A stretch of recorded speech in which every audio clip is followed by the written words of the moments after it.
My name is Chad Robertson. I'm the co-founder of Tartine, and today I'm going to turn these ingredients into our 3 essential breads that we make at Tartine Bakery.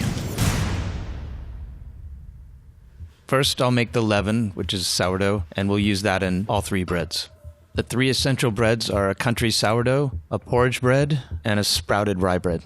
First, we'll mix our doughs, and then we'll be dividing and shaping the dough, baking the dough, and then cutting the loaf. Then we're going to start with mixing the leaven. To make a leaven or a sourdough starter from scratch, you just start with flour and water, and you mix it together, and you keep it in a relatively warm place, and let it start fermenting over 3 to 4 to 5 days. And then you take a little seed of that and seed another batch with feeding it fresh flour and fresh water until it starts to act very predictably. So we're taking the pre-existing sourdough leaven that's 1 hour to 2 hours from the last feeding, so it's pretty young. Break the sourdough up in the water first, and then add the flour and incorporate by hand. I add it in that sequence just because it tends to be the least messy when you're working at home with a little bowl. Just takes a few minutes to incorporate so you don't have any flour lumps. So we're going for something that would be considered close to a liquid leaven. It's a little thicker. It's easy to stir with your hand. It doesn't really form a dough, but it's also not soupy. So I would say a pretty wet batter without any lumps in it. And once it's relatively smooth, you can let it rest. So I'll transfer the leaven into a jar here, cover it, and keep it in a warm place, and we'll use it in the next couple of hours as we mix these doughs. Next, we'll mix our doughs, and we're going to start with the country sourdough. So mixing the country sourdough is essentially the same thing as mixing the leaven. Its timing and inoculation are different, and then it has the addition of salt. The country bread is a classic sourdough bread that we're known for and is pretty universally popular. It's sort of like a chocolate chip cookie. There's nothing challenging about it, but it's a really good bread and it goes with everything. The sourdough leaven serves a lot of purposes. One of them is adding gas as it's fermenting, then gives you volume and lift and a light texture on the inside. The other thing is add a very distinctive flavor. The longer the rise, up to a point, the more sort of layers and depth of flavor that you can develop.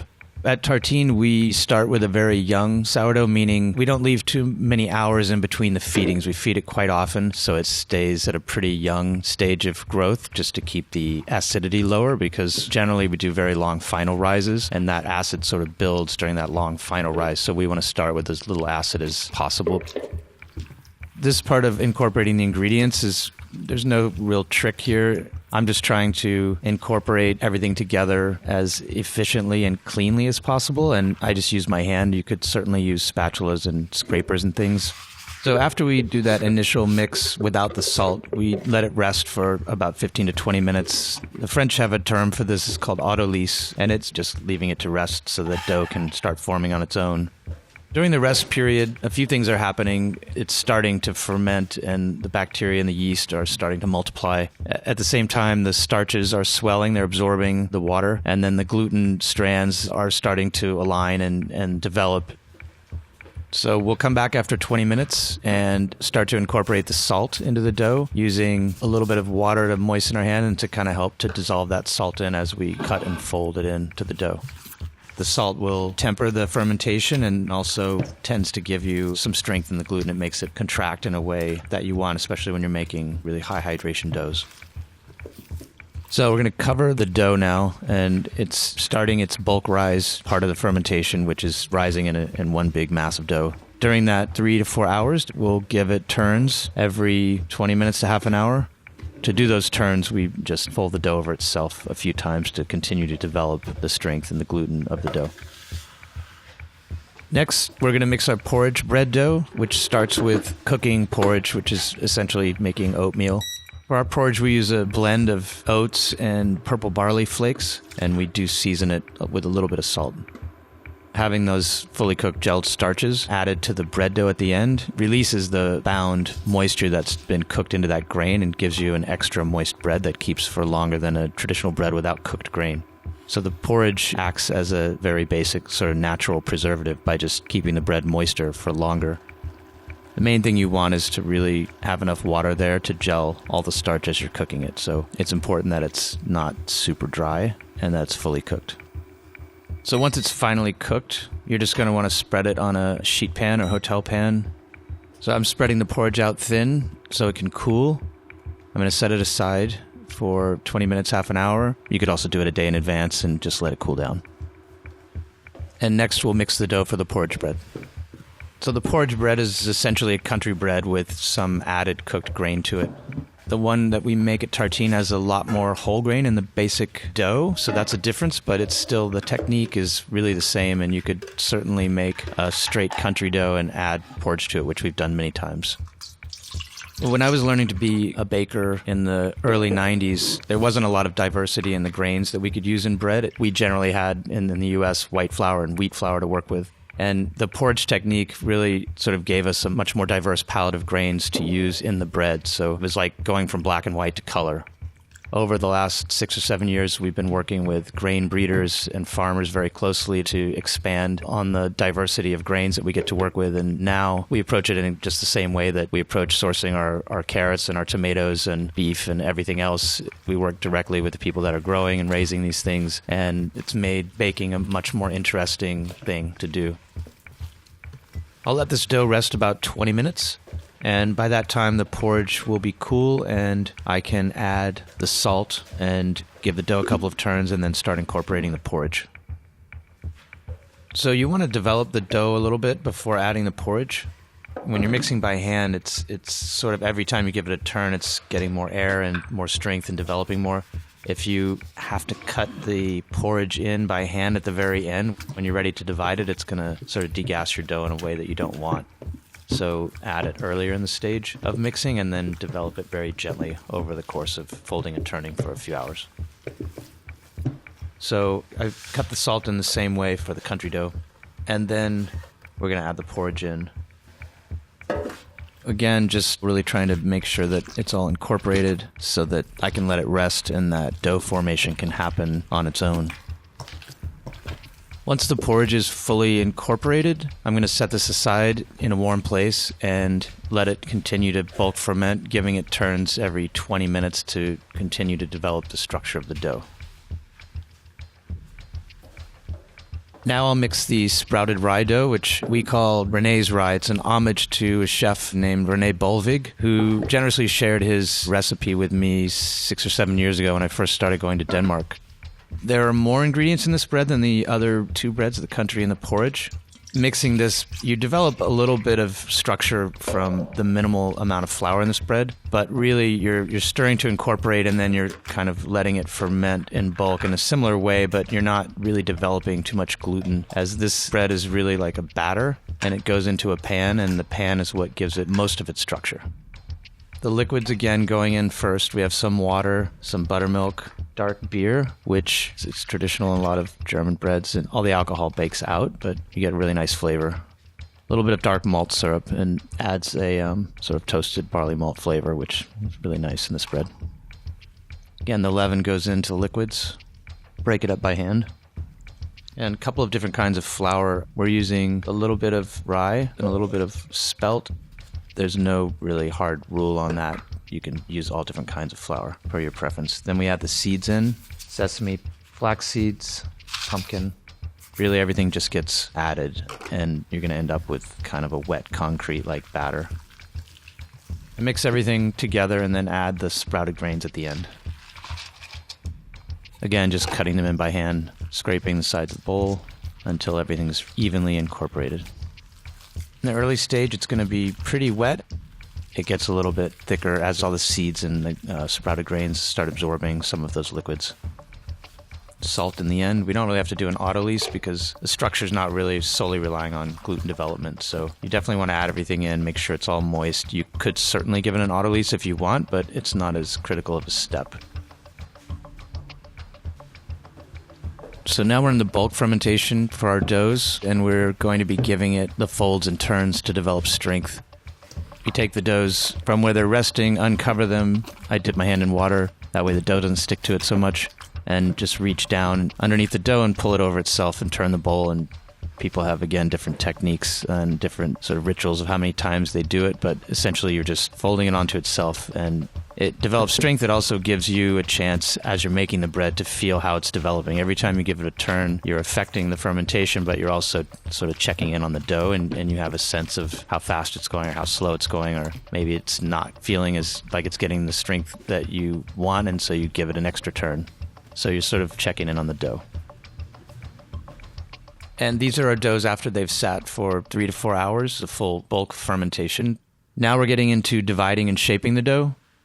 Dividing is basically also weighing the dough from a larger mass, which is the bulk, into the individual pieces, which would be the final loaf size. And then shaping, the goal is always to achieve the final shape that you want after it rises.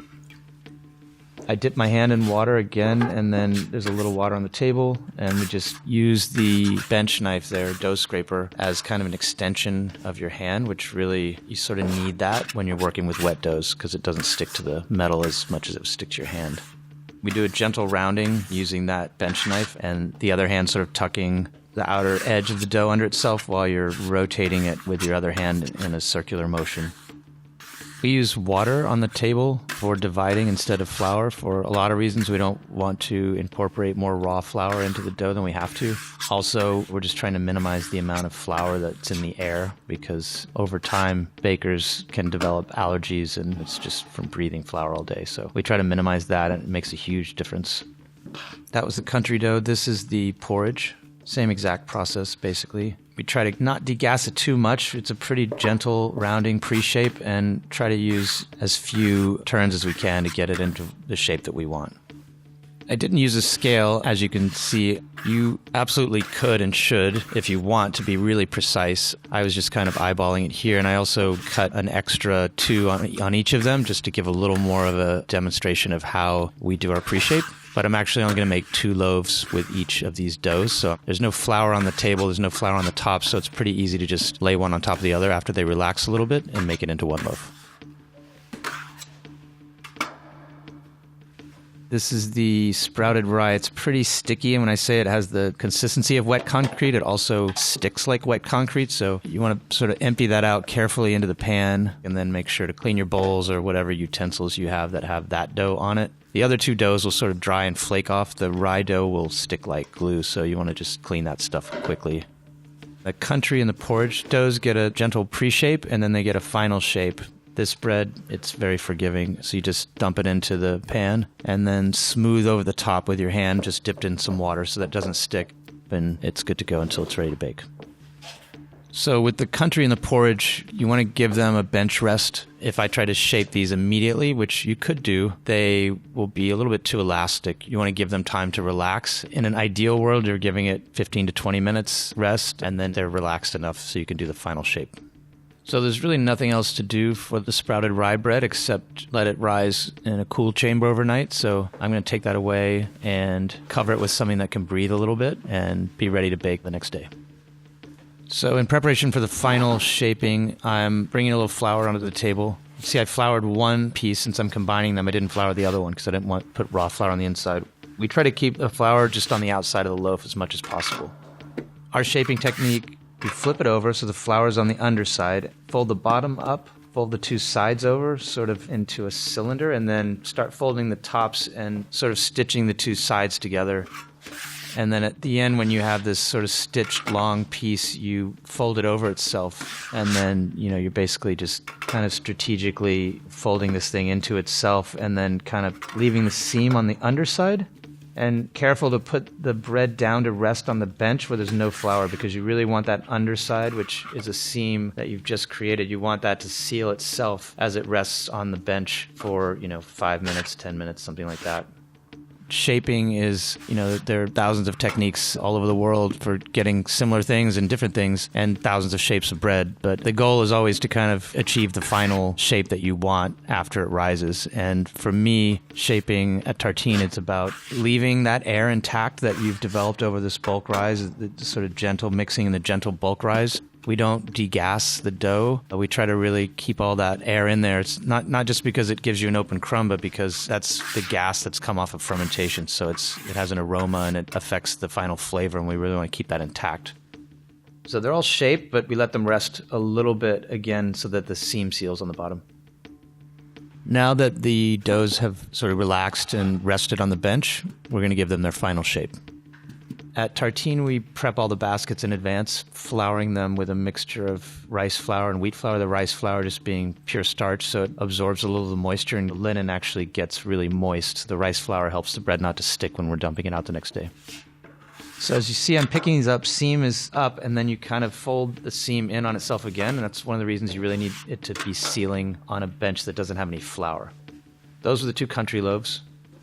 And then we roll the porridge in some rolled oats, or you can roll it in whatever you want, but we roll it in something that reflects what the porridge is made of. You could leave these baskets out at room temp and they'd be ready to bake in 4, 5, 6 hours. I really like a minimum of 8 to 12 hours. And to do that, you need to have a cooler chamber than room temp. So we take all these baskets and they go into climate-controlled boxes. And it makes it more digestible. It develops a lot more flavor during that final rise. And you really want them to be kind of at that point. So these doughs have gone through the long, slow, cool rise overnight. Finally, it's time to bake these breads. So we preheat the Dutch oven to 500 degrees. Add some rice flour on the top of the loaf, which is pretty moist and sticky at this point, and we just don't want it to stick in the pan. Carefully invert that bread into the Dutch oven, and then score it with a knife or a very thin double-edged blade, which is what we use. Carefully, again, get the lid back on, and then place it into the preheated oven. So the Dutch oven just creates a sealed chamber inside of the larger oven, and that creates a steam-saturated environment around the loaf of bread, which is what you want. It's what you want in the beginning of the baking process so the loaf can expand, but it won't caramelize until you take that top off 2/3 of the way through the bake and let the steam escape. And now it's going to start browning and caramelizing and developing those flavors and colors and the crust that you want on a deeply caramelized loaf of bread. So once the bread is baked, the crust is formed, and you're getting the color that you want. I like mine dark golden brown. You want to tip the loaf out of the Dutch oven onto a wire cooling rack. Any kind of a rack works as long as there's air circulation and the crust doesn't get soggy. Porridge is the same baking technique as the country, so add some rice flour to the bottom of the loaf so it doesn't stick, because you're going to invert it into the hot Dutch oven carefully. This one has the grains on the outside and it's hard to get the blade through it, so I use scissors for the same effect. It's just a different way to score. A few different purposes of scoring. It's, everyone says it's a baker's signature. People score differently, but really the loaf's going to rise and sort of blow in the oven as it's expanding, and it's forming a crust at the same time, so you're basically just determining how that's going to happen. Different bread traditions have different ways of doing that, and we just do one long cut because it's simple and it can come out very elegant if all other factors are working the way we want.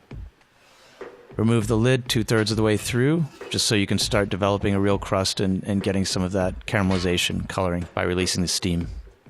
So after 40 to 50 minutes, I would say, when the loaf has the color of the crust that you want, carefully remove the Dutch oven, tip the loaf out onto a wire rack to cool.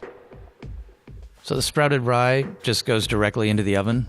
At Tartine, we inject the oven with steam. You could spray a little water on top of this if you wanted to, but if it's moist, just put it in the oven. It's much denser than the country and porridge, and so I would say you want to bake this one longer than you think you need to, and if it's getting dark on top, or even before it starts getting dark, cover it with foil and bake it 10-15 minutes longer just to make sure that it's fully cooked in the center. Once the sprouted rye is fully baked out, tip it out of the pan and place it on a wire rack to cool. These are the final loaves, cooled and ready to cut: country, porridge, and sprouted rye. I've been making bread and cooking for over 25 years, and I started because I thought that baking bread and cooking would mean that I could travel anywhere in the world and find work and feed people, and that I would always have food. And it's turned out to be all that and way, way more. I tasted what I consider really good bread for the first time when I was 21, and I instantly thought, I need to learn how to do this. Now I'm sort of really trying to make this kind of food more available to more people and to give the next generation of bakers something to build on that's meaningful, and hopefully leave some ideas out there that people can build on and really move the needle.